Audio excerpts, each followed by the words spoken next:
force qui pousse à l'avant. Plusieurs entreprises à l'île. Tout d'abord, il y a Kanashi Vinyl Press. Kanashi Vinyl Press qui vient de gagner le gros chèque. Le gros concours de dragon. Le dragon, puis on va en parler. Et, en plus, il y a une importation de distribution de vélos de bambou. Oui. Outer Limits. Ça s'appelle Tanso, mais c'est manufacturé par Outer Limits. OK. Et puis, le troisième, les produits de beauté, des beurre de chai ou beurre de canadien. Oui. Donc, commençons avec Kanashi Vinyl Press. Ce sont des disques qui sont faits, qui sont manufacturés ici à l'île. Oui, l'idée était de ramener un peu la fabrication du disque en vinyle. Gideon pourrait parler à propos du fait que le CD est un peu rendu absolu. Oui, ça fait au cours de la dernière quinzaine d'années, avant le CD on est descendu. Même si vous regardez les voitures maintenant, il n'y a même plus de joueurs de CD. L'année dernière, c'était la première fois en Europe que le vente de disques vinyles a surpassé le téléchargement. Et il y a 3 ans, j'ai eu mon premier vinyle d'une très bonne amie que j'appelle Sarah. Elle m'a donné ça, j'ai écouté, après j'ai commencé à acheter d'autres vinyles, des nouveaux albums qui sortaient, plusieurs vidéos quand un artiste sort un album, il avait son vinyle. Et j'en ai parlé à Gislain en disant que ça c'est une opportunité si tu as le network et j'ai l'expertise, donc on se lance dans ça. Donc nous voilà ici 2 ans après. Et on dit que la qualité de la musique est meilleure avec vinyle, n'est-ce pas? Ben, c'est ça, on dit que l'expérience d'écouter un vinyle au complet versus même l'idée d'écouter le plein vinyle versus juste une chanson comme qu'on fait beaucoup dernièrement. Il y a tout cet aspect-là d'être là pour une pleine expérience, pour un plein vinyle. C'est comme Gideon dit toujours le petit scratch, quand est-ce que tu mets l'aiguille de la toile tournante dessus, le vinyle, c'est toute une expérience en soi. Fait qu'il y a vraiment une listening experience, comme on dit, une expérience d'écoute qu'on ne trouve pas chez le CD ou les vieilles cassettes. Oui. Et puis, est-ce que je comprends bien que vous êtes la seule entreprise qui manufacture des disques en vinyle à l'est du Canada? Oui, nous sommes 2 compétiteurs, mais ils s'occupent du reste du Canada, ils ont leurs propres clients, des grandes compagnies. Pour nous, c'est important de travailler pour l'artiste local, l'artiste indépendant, donner un service ciblé à ces gens et ne pas s'occuper des grandes compagnies. Oui, puis ces compagnies-là sont basées de Toronto, qui fait qu'on est les seuls, vraiment très loin des gros centres. Fait que ça nous particularise un peu. Et donc, pour vous, vos clientèles, ce sont les musiciens?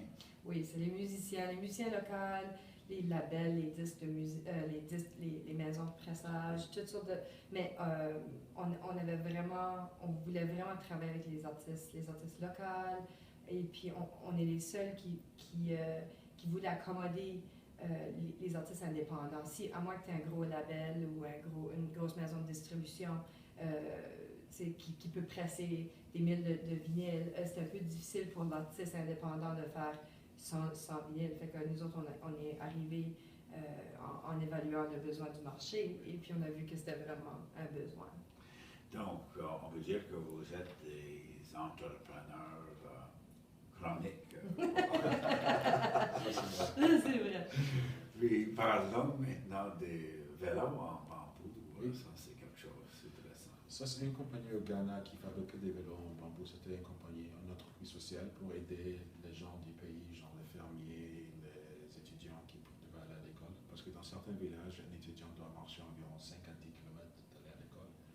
J'ai vu l'opportunité dans ça, j'ai signé le contrat pour le Canada.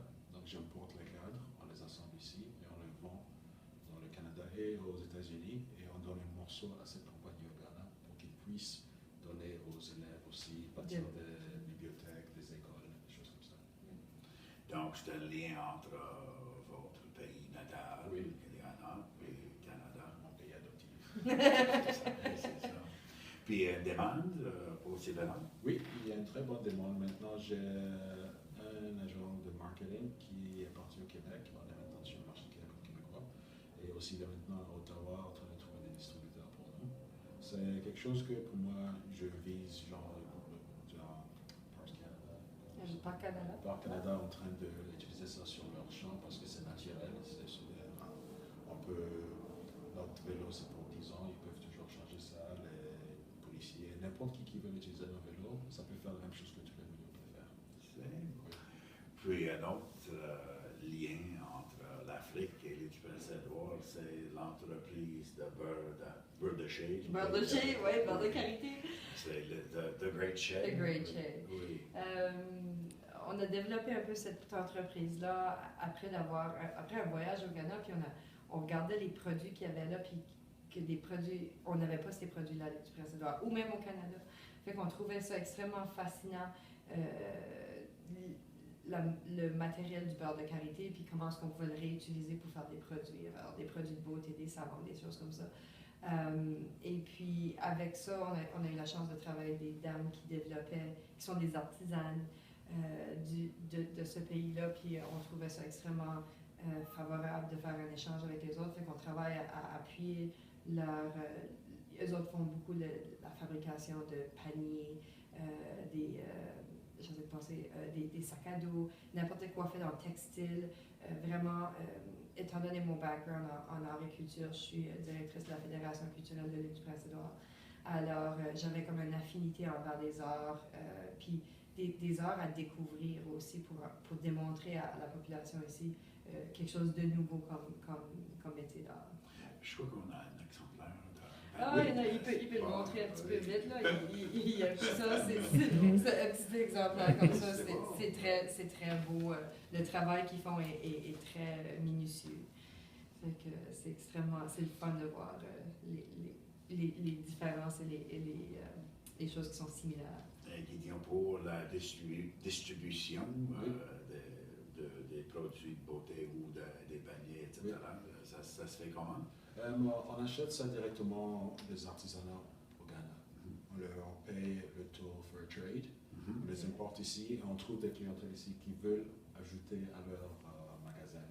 Par exemple, on est en train de parler avec des magasins de pharmacie pour le Shea, on leur donne et on retient un prix. On a eu une bonne réponse à tous nos produits, donc on est très content de ça. Oui. Et comme j'ai dit, vous êtes évidemment des entrepreneurs chroniques.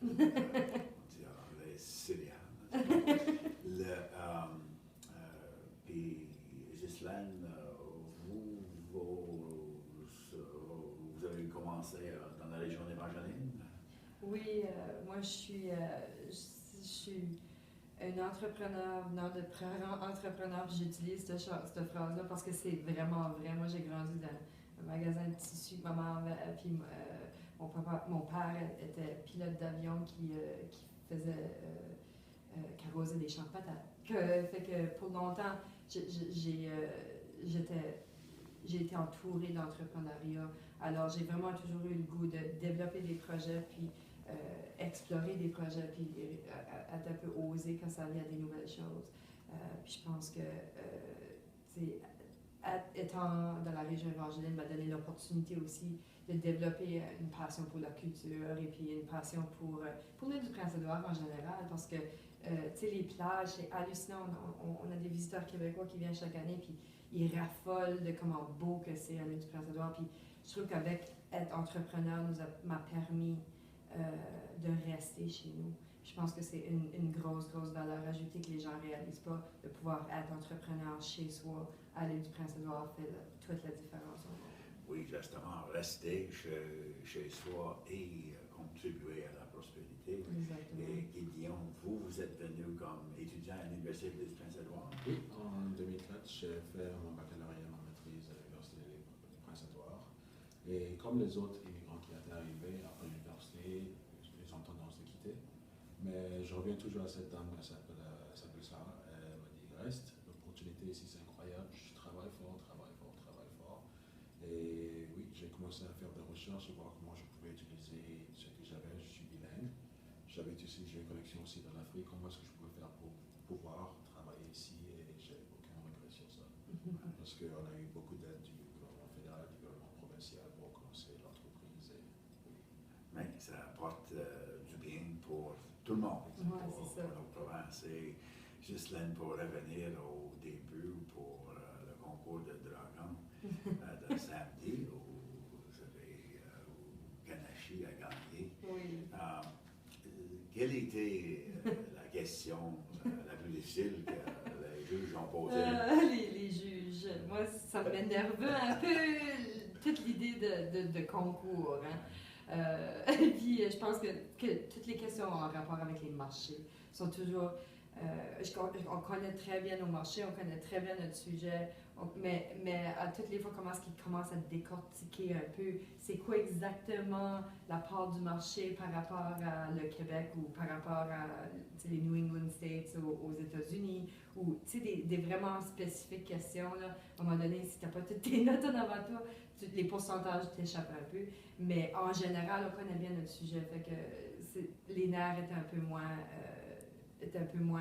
nerveuse après la première question. Oui, et surtout avec la cloche. Oui, avec la cloche, là, c'est très, très restrictif au moment de questions. En tout cas, on vous souhaite de la bonne chance avec les plusieurs entreprises et tout ce que vous faites. Merci pour cette entrevue. Merci, monsieur.